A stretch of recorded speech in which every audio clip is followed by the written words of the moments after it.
Operations by Indian Navy have pushed back Somali pirates.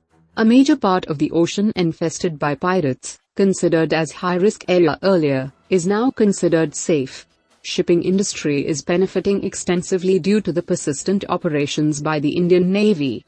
In this video, Defense Updates is providing viewers details of one of the most significant contribution of the Indian Navy towards world peace. Number 5.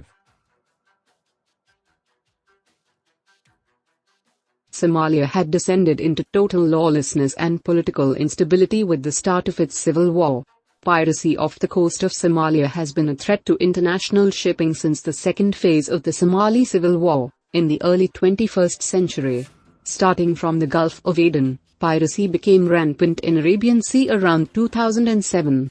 As they increased their reach to the East Arabian Sea, the entire west coast including the exclusive economic zone of India, an area of the sea which can only be used by India for economic reasons, was declared a high-risk area.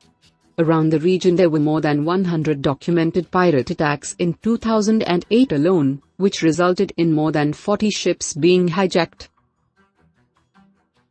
Number 4.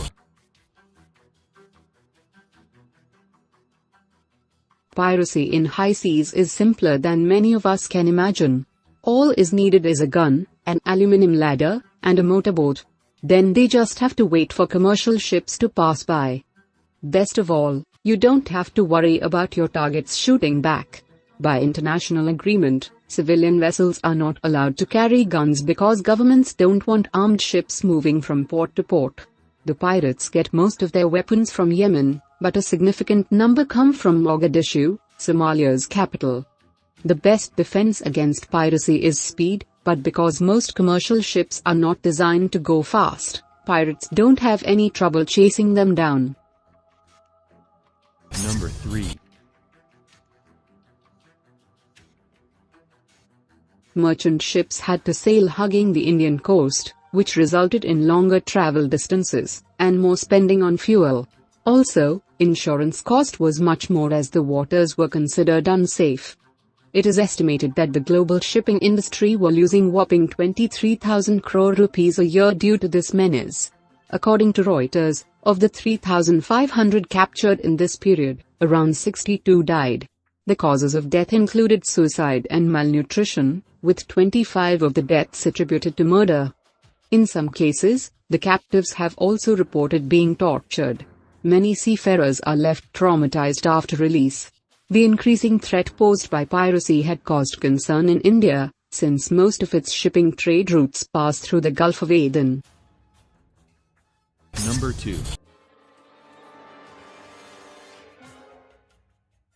Indian Navy pressed into action, and about 52 ships were deployed to patrol the waters.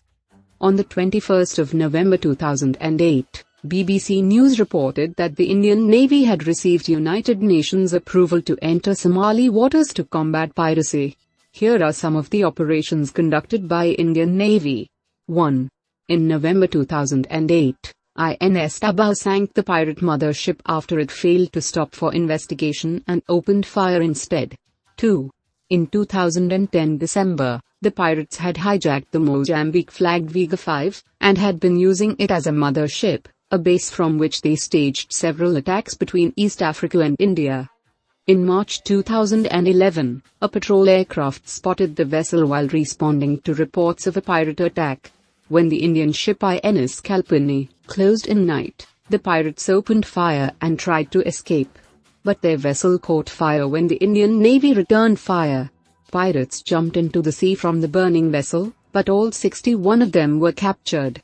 All 13 crew from the fishing boat the pirates were attacking were also rescued nearly 1,100 kilometers off southern India. 3. In late March 2011, the Indian Navy seized 16 suspected pirates after a 3-hour-long battle in the Arabian Sea.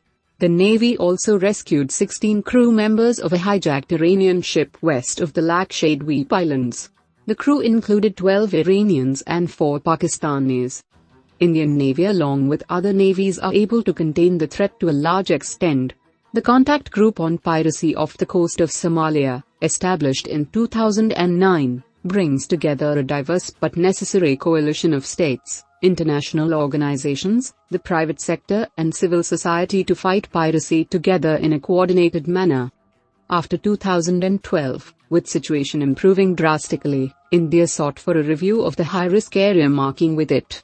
The international bodies agreed to India's efforts to push back the high-risk area from 78 degrees east longitude to the 65 degrees east longitude. The new boundaries came into effect on December 1, 2015. Number 1.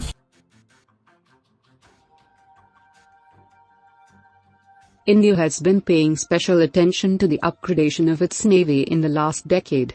It has invested in quite a significant portion of its military budget for the purpose of developing a blue water navy. A blue water navy is a maritime force capable of operating across the deep waters of open oceans.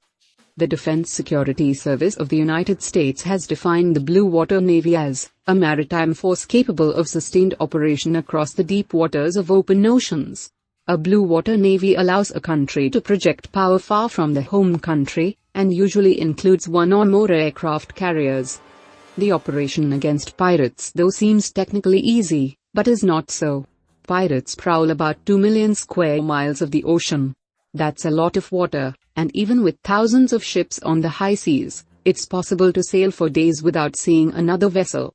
Cleansing these waters from pirates show the capabilities of Indian Navy in carrying out search and engagement operations in high seas. Thanks for watching. Subscribe for more videos like this. Hit the like button if you find the video interesting. Kindly provide your feedback in the comment section. This will help us improve.